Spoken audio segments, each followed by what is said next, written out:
For weeks before school was due to start I had been getting everything ready. My books were covered, my bag was packed, I had new shoes and a brand new uniform.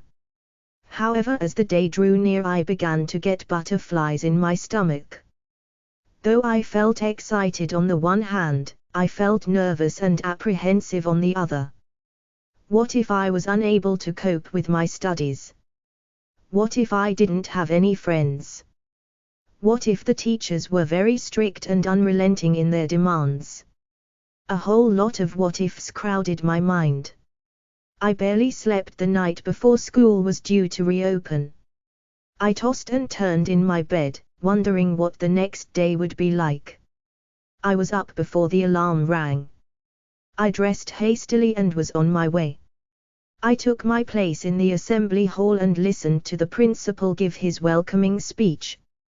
All the other students in my class wore the same woebegone expression on their faces. Our principal told us that we were now in secondary school and it would be different from primary school. We should be much more independent. In class I discovered that my fears were unfounded.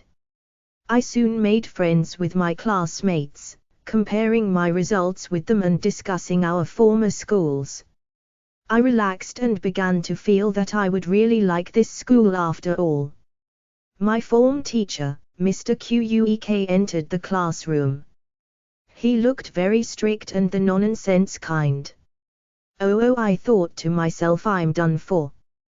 However, the ice was broken when Mr. Quek told a few anecdotes about life in secondary school. He's not as bad as he looks, I whispered to my partner as we settled down to do our work. Soon it was time to go home. The first day at school was over. Though I still missed my friends and teachers from primary school, I learned that day that I was growing up.